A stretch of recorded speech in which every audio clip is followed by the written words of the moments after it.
missed the van? You did? You smell? You think it smells nice? Yeah. Ma, Chico's it. Chico is here. Why do you want to see the window? Who wants to see the window? Chico.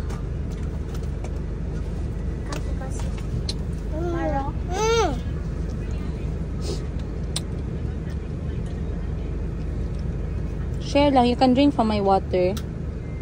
Sa akin ka na lang mag-share. Where's Mayumi? Mayumi! Mayumi is going to Tiboli. Hi! Hi! I like your yellow dress. Mayumi. Mom, is there a swimming pool? Where? At Antipoli? No, I don't think there's a swimming pool there. There's mountains. Mountain, I hate mountains. Ah, that's too much word. You go sit here now.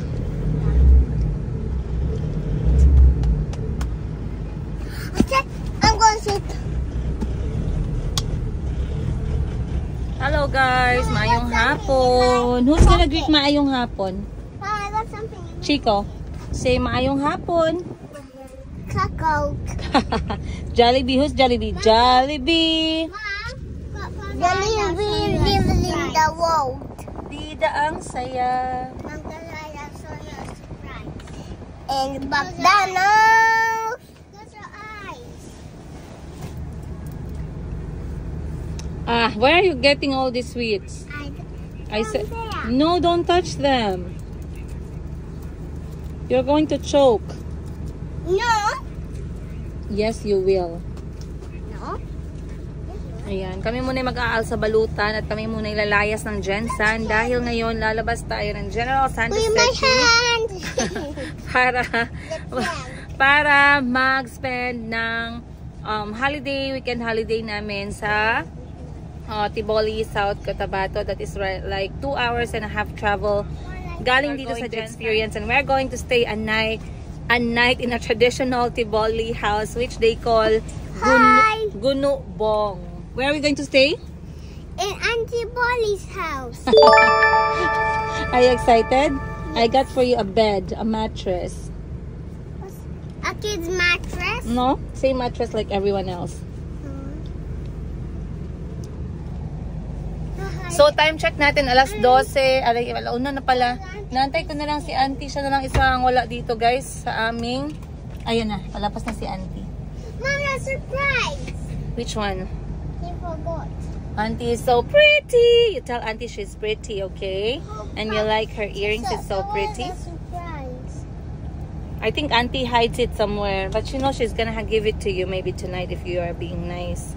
Be nice. You're being nice? Where?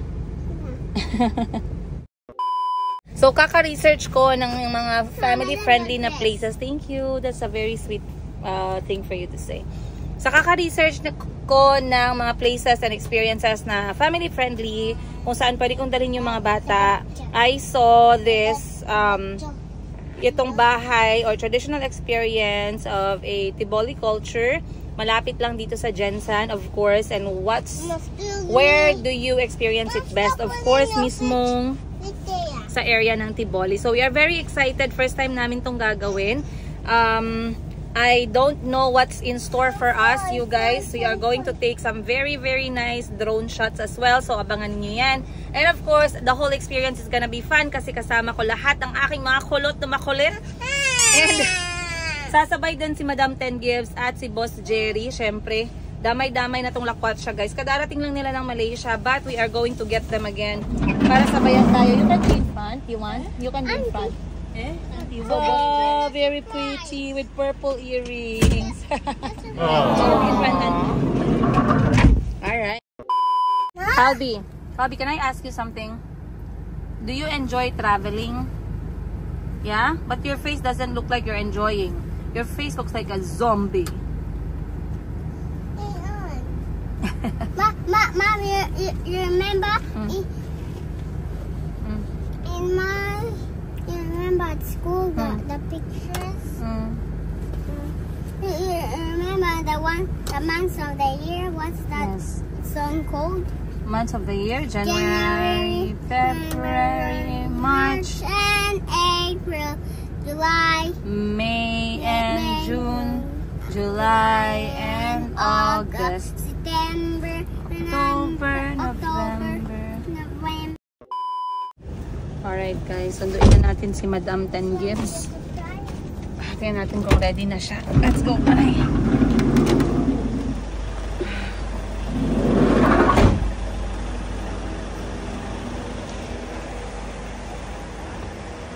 Tingnan natin kung ready na siya. Knock, knock, knock. Who's there? It's me. Madam.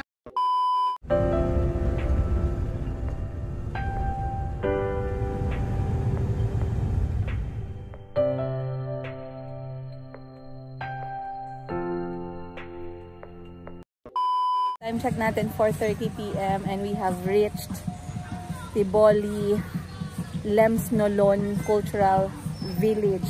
Andito sa may barangay Lemsnolon. And magpo-parking lang kami guys. So tama pala talaga yung biyahe namin is 2 hours and a half from Jensan papunta dito. So once again, this is a traditional house ng mga Tiboli. Yung tawag nila ay Gunubong. So sobrang excited kami. Dito kami matutulog mamayang gabi kasama ang mga anak ko. Tara, let's go. Hi, hello Ate Tess! Princess, thank you! Sorry na late me. Yukiman! Kaya tayo guys.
Nice, Auntie. How was your experience?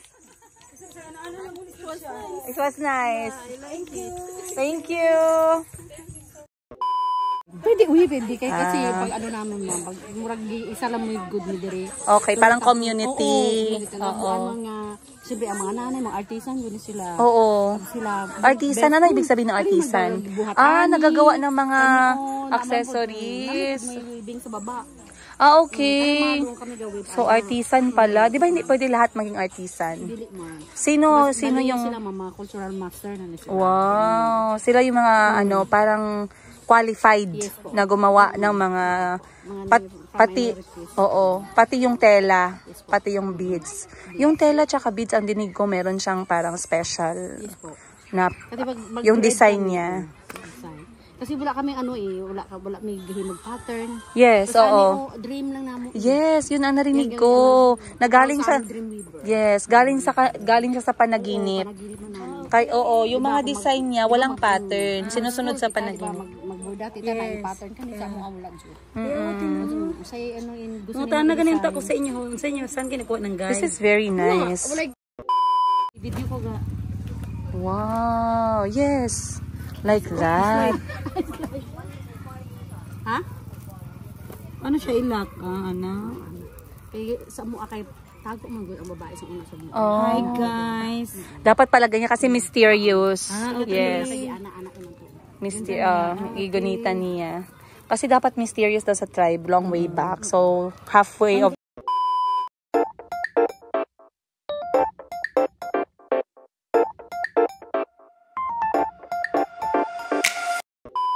Maglit ako dito sa kusina kasi tamang-tama yung pagdating namin. Nagpre-prepare sila ng aming kakainin mamayang gabi. And what we are going to have are purely traditional na pagkain ng mga Tiboli. So, ngayon, nakita ko tamang-tama. Ayan, salamat nanay. Ito yung mga spices na gamit nila sa pagluto at paghanda ng ating pagkain ngayong gabi. So, kita nyo naman guys, hindi sila masyadong gumagamit dito ng mga yung mga spices na magic sarap. Dito ang kanila is yung mga local herb and spices katulad ng tanglad. Ayan. Then meron silang local basil. Ang bango. Ang bango-bango. And napakasarap. Nakakagutom na agad. Syempre hindi nawawala yung luya. Meron tayong dahon ng sibuyas. At ito ay, ano naman to? Bango. Basil leaves. Basil leaves din. Nabango. Ay, yung partner nito pala. Ay, napaka-espesyal. Ito ay binalot sa dahon ng saging. So, alam nyo pag yung kanin mainit pa, ibabalot sa dahon ng saging. Pagbukas mo guys, smells amazing. Ayan, so sobrang excited na kami for dinner kasi ngayon dinala ko si Madam Ten Gibbs at si Boss Jerry. Sana magustuhan nila itong whole experience. Pero basically this experience ay first time ng lahat. Kaya sobrang excited namin. Syempre maraming salamat kay Ate Tess at saka sa kanyang mga kasamahan sa pag-prepare ng ating kakainin mamayang gabi. And napaka-interesting kasi naabutan ko pa na niluluto nila ang napakasarap na nlut. So, ang tawag nila dito sa local language or Tiboli language is nlut, which is manok na lokal na niluto sa loob ng kawayan. So, napaka-interesting kasi first time din namin matitikman yan. Meron tayong 4 na piraso. Then, meron tayo dito, onuk haklafak. So, ang onuk haklafak, basically guys, is manok na sinugba. At ito ay local din na potahe nila. So, nakakagutom. Hayaan muna natin yung maluto dahil mamaya baka masyadong hindi pa ready. So antayin lang natin. Patient dapat tayo para naman perfect at apakasarap ng ating kakainin mamaya.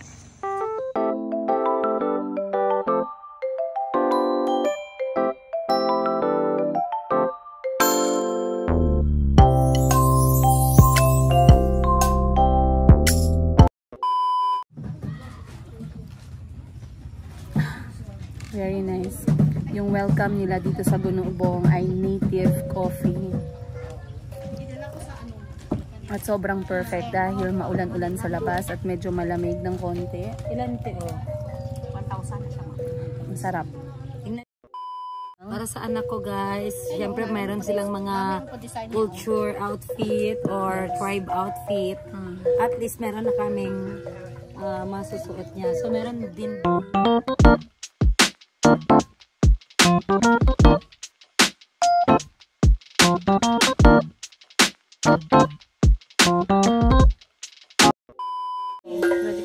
guys, tingnan nyo naman kung gaano kaganda itong swat koyu na gawa ng mga Tiboli, ng mga artisans dito. Sobrang ganda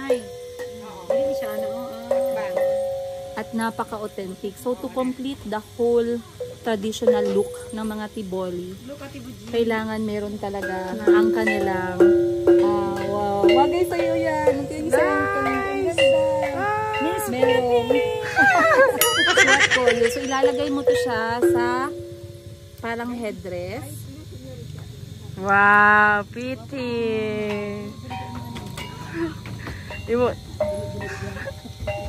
So sobrang, eto talaga nagpapakompleto ng whole look, traditional costume. Come guys, nakita ninyo. Medyo may kabigatan siya dahil gawa siya sa beads. And swat, ibig sabihin ay suklay. Pero kita nyo naman, sobrang ganda. Maganda ba? Sa camera woman natin, maganda ba? Yes. Pretty. South Africa. So, Filipina. So, Filipina. Piliin mo.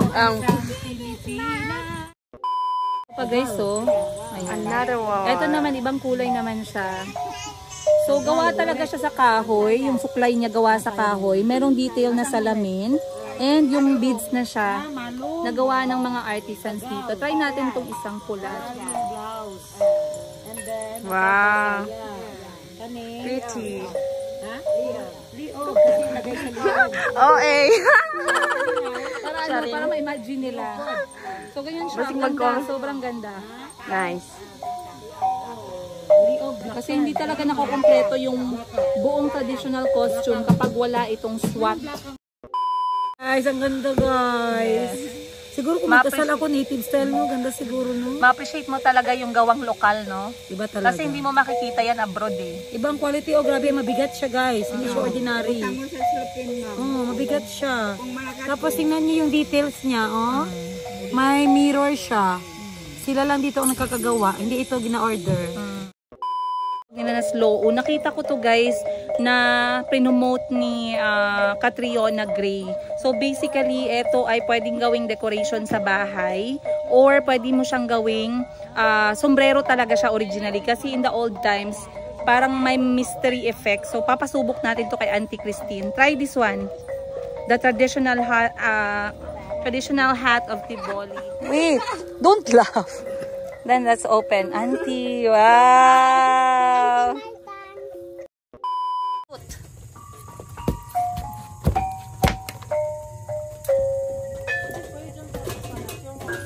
Coming from? From chicken. Where?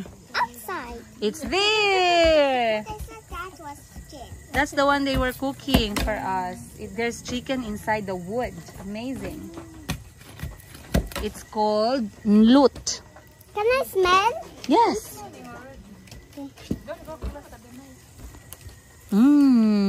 Mabango? Masarap?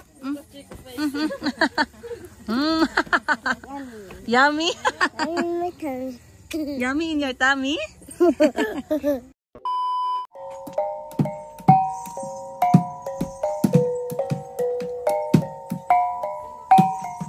Wow, galing naman! Wow! Mapabili kayo guys kay Princess, grabe! Kikifu, Barangay Lemsnalan! Welcome to Guno Bong. Bong! It means, Bong means big and Guno means house. Traditional. Kaya, big house. Of Welcome. Tiboli Of Tiboli, tribe. South Cotabato. Ayan. So, nandito tayo ngayon sa kanilang authentic dinner. Guys, sobrang authentic talaga ng giserve nila dito sa amin. At especially, authentic talaga ang mga pangalan. Ito, Onut Snowbow. Look at me. Onut Snowbow. Follow me guys. Onut Snowbow. Onuk. Okay. Onuk Snowbow. Oh.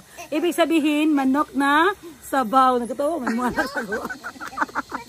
This one is Onuk Haklapa. Ibig sabihin, haklap siya sa uling. Haklapa. Yes. Okay. And then this one is Onuk Nlut. It means flute. Like a flute, but it's a nlut. It's made in bubble. Smells good. Yes. So let's get and then the rice. And then the rice is looks like pastil. You know pastil, guys?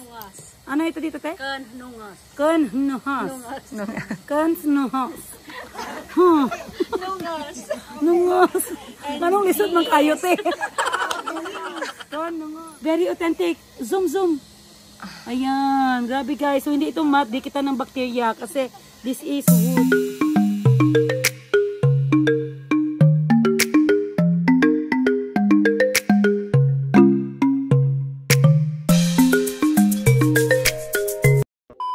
It's time for dinner and nag-serve na sila ng dinner sa amin at 6:30 ng gabi. Pero tamang-tama kasi gutom na rin talaga kami, guys. And ito po ang itsura ng aming kakainin ngayon. So, yung mga magagastos namin during this whole experience ay i-share ko sa inyo on another episode para magka-idea kayo in case gusto nyo i-experience itong napaka-authentic na Tiboli tribe, Guno Bong plus authentic cuisine ng mga Tiboli para naman hindi kayo magdalawang isip at talagang makita nyo lahat ng mga details dito sa ating episode na to. So, ang una nating titikman ay ang kanilang Onuk Nlut. So, ang word na onuk pala ay manok. And, siya ay niluto sa loob ng kawayan. So basically, kailangang lagyan ang kawayan ng dahon. Isasara siya and kailangan yung pagsara is masyadong mahigpit. Kasi kapag hindi siya mahigpit, hindi maluluto yung karne sa loob. At yung nagluto sa manok ay yung tubig lang ng kawayan. So ganun siya ka-amazing. So titikman natin together. Dahan-dahan. Ayan. Amoy na amoy ko talaga yung spices ha. Ayan. Gagamit na lang ako ng kamay guys. Mm. Mm.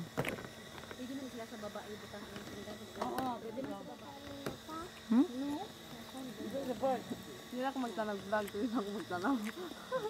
Ang sarap you guys. Kakaubos talaga yung isang tao. Mm.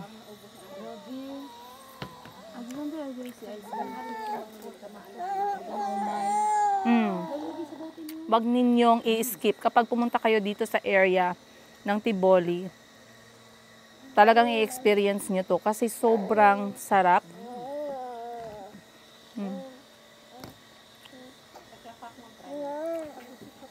Haklapa. So ito yung unok haklapa. Ayan, unok haklapa. Ito try din natin ito. Bisaya man Pino. Then yung kanilang onok snabaw or sabaw ng manok. Sa una mawala ni table bala. Ano dito na nako ni butangan ng table. So iba pa din talaga yung lasa ng isang lutuin na walang mga synthetic na spices o yung mga spices na maraming betsin. So sa kanila dito, yung practice nila is yung pagluluto na merong mga local herbs and spices lang. Sarap.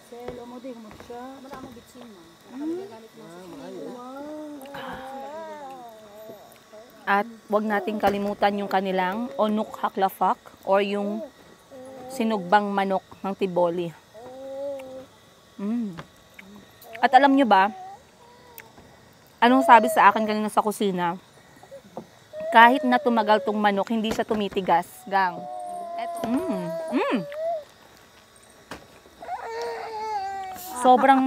Sobrang malasa yung manok. Auntie, do you enjoy the food? Try the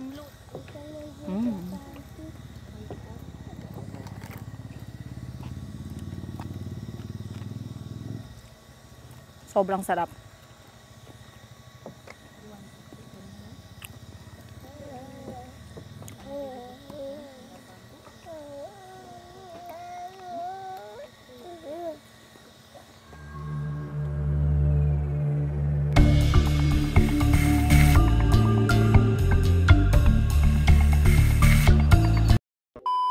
Auntie, you look so full.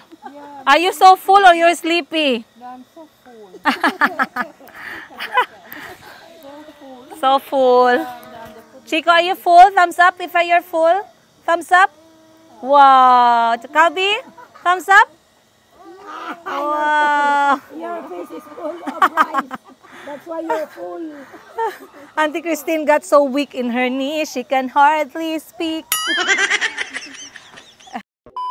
Alright guys, after 30 minutes, 45 minutes, taob ang lut. Walang laman yung kawayan. Ubos na ubos. So, normally hindi talaga ako nakakaubos ng ganito, pero masarap talaga siya and sobrang authentic talaga ng lasa niya. Malalasahan mo yung kanyang lasa ng kawayan. Punong-puno ng flavor yung manok. Dahil sa local herbs and spices, merong lasa talaga yung tanglad. And eto guys, dito ko lang talaga natikman. Yung kina Ate Buji, pagpunta namin ng balot, isla ng balot, yung niluto nila sa kawayan, kakanin naman yun. Parang malagkit na kanin. Pero dito naman sa Tiboli, eto yung kanilang ginamit para takpan yung kawayan. At dapat sobrang sikip niya talaga. Imagine having this one guys. Kasi pag hindi mo siya sinikipan at hindi mo siguradong nasara talaga siya, hindi maluluto yung karne. Mahihirapan maluto. Grabe, 1 oras at kalahati ang pagluto nitong isang buong lut. Very amazing, authentic, unforgettable experience dito sa Tiboli, Gunubong ng Lems Nolon, guys. Ayaw nilang puntahan kasi nga iniisip nila baka mahal, baka out sa budget, pero come here with your family, come here with your friends, come here with your partner, and you guys will surely have something different, something authentic, something new na maidadagdag ninyo sa inyong mga life goals, travel goals, bucket list.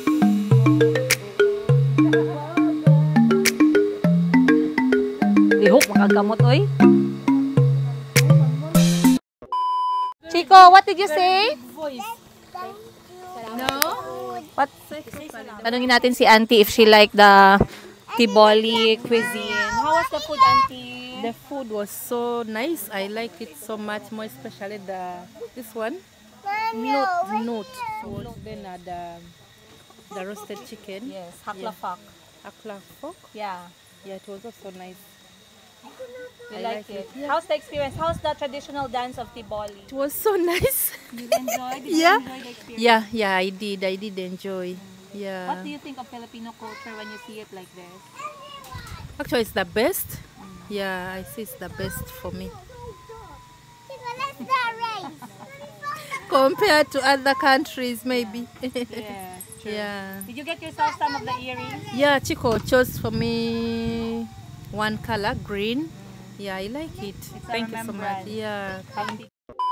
Guys, ang gi-walking ko kanina guys, pang nagbalik lang. Busog na busog siya. Marami ako naka... So dahil 8 kami, nag-set up sila ng bed per person. Ayan, at ito yung kanilang magsisilbing wall. Like this. Oh, 'di ba guys? Hindi kayo makita. Oh, may privacy. Uy, may privacy talaga. We are in the middle of our Gunubong tour nang biglang nag-blackout. Kaya ako ngayon ay merong hawak na flashlight, guys. Okay lang naman kasi meron naman tayong mga kasamahan dito sa kanilang bahay. At hindi naman siya nakakatakot. Secure, marami tayong kapitbahay. And maaga pa. So we are planning actually na mag-learn ng konting beadwork. Gagawa sana kami ng hikaw. Pero parang hindi tayo makakagawa hanggat sa walang kuryente. Pero kapag hindi po natin na tour ngayon yung aming pahingahan, Tiboli style, bukas natin ipagpatuloy. So naku, wag niyong i-miss itong episode na to dahil sobrang interesting. Lalong-lalo na ng ating stay dito sa kanilang Gunubong. I have only imagined this one kasi hindi ko naman ini-expect na talagang mangyayari siya.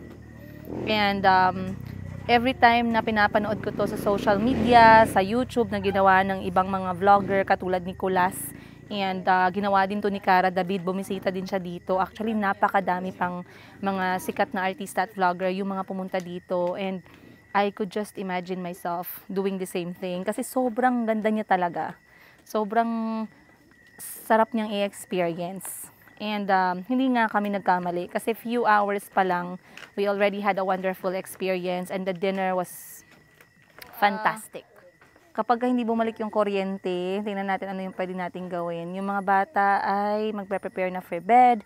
And right now behind me is saan tayo matutulog ngayong gabi, guys. And that bed for me is the cheapest dahil alam niyo ba magkano yan? 350 pesos kada tao. Yes, you heard it right. Isang gabi dito ay 350 pesos lang. Naku, sobrang affordable talaga. Again, other details I will share for this episode or the next one. So, I'll see you guys on this episode. Alright guys, time check. 9:09 ng gabi.